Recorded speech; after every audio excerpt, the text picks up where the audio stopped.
안녕하세요. 잡슈광입니다. 한국의 우주개척 성과가 드디어 궤도에 올라섰습니다. 얼마 전 한국의 첫 번째 달 탐소형 궤도선 다누리 발사에 성공하면서 앞으로 4개월 뒤 한국은 세계에서 7번째로 달 탐사를 한 나라가 될 전망인데요. 지구 중력을 처음으로 벗어나 달로 향하는 다누리는 우리 우주 탐사의 역사의 첫걸음으로 기록됐습니다.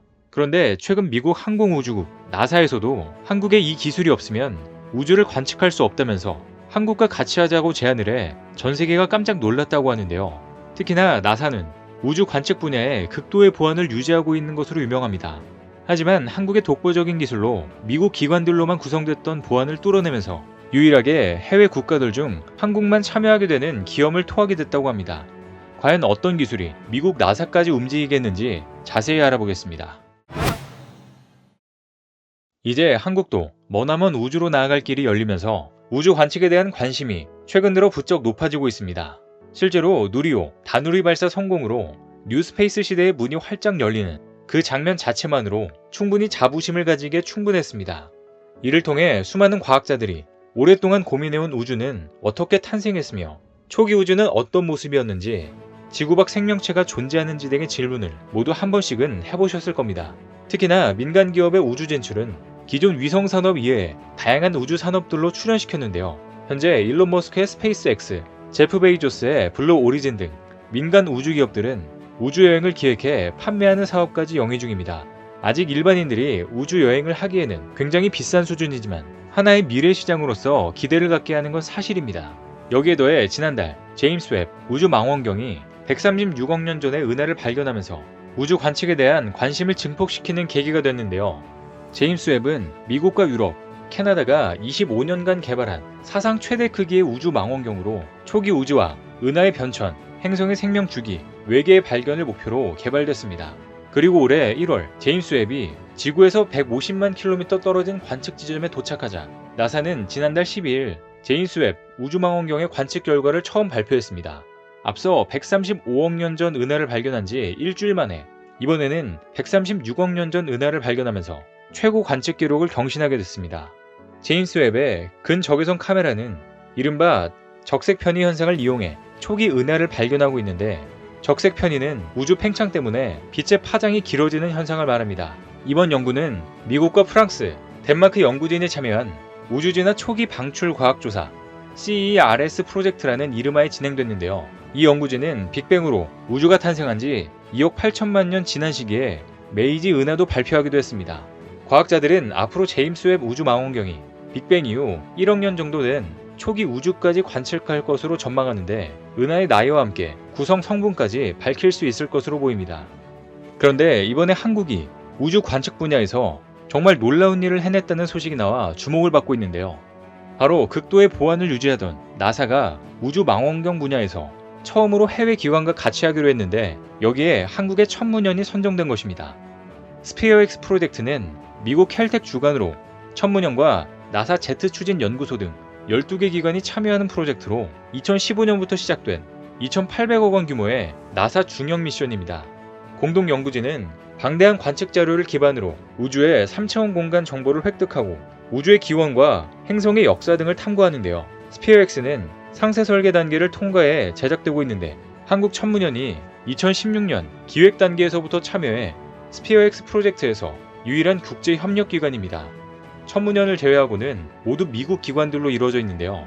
앞서 나사는 우주 망원경 스피어X 설계안을 확정하고 하드웨어 구축 작업에 들어간다고 밝혔습니다. 스피어X는 이르면 2024년 6월 발사될 예정입니다.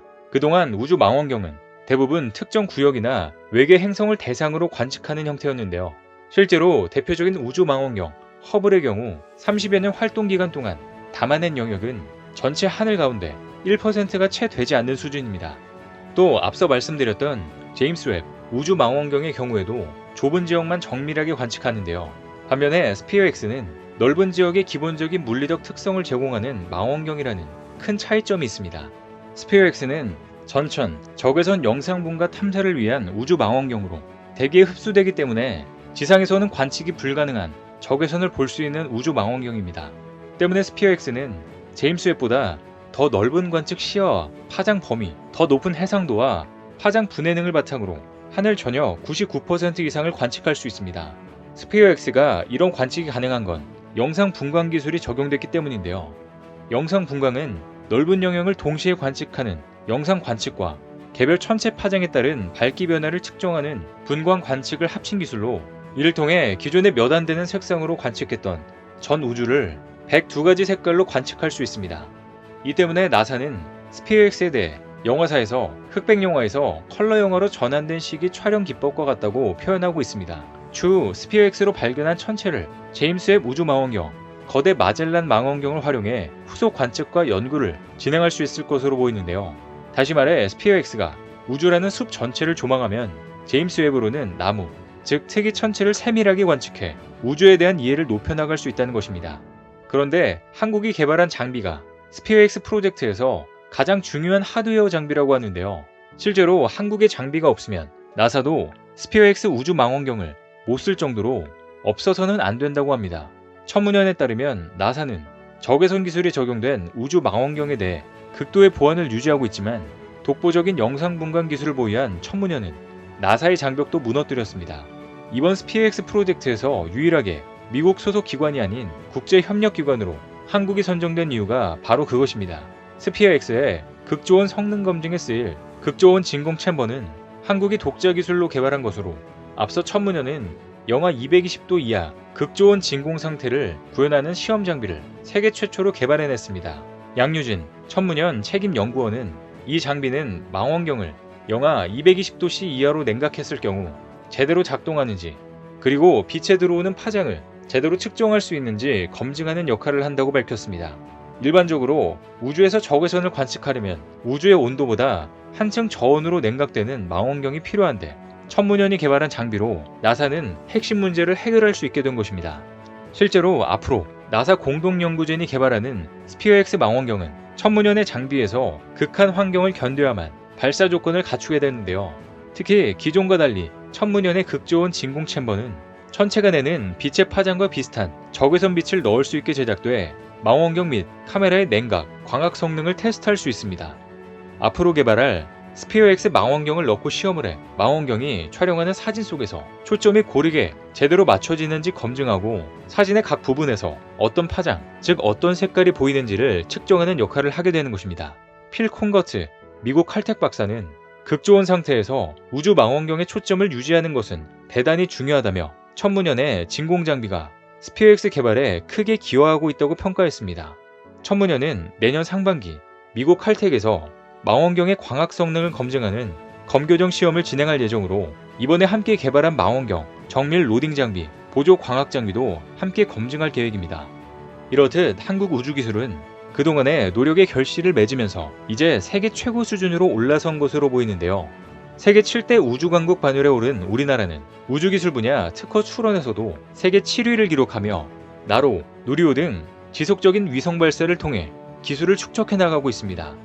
실제로 특허청에 따르면 1990년부터 2020년까지 한국은 우주기술 분야에서 840건의 특허 출원을 하면서 세계에서 7번째로 많았습니다.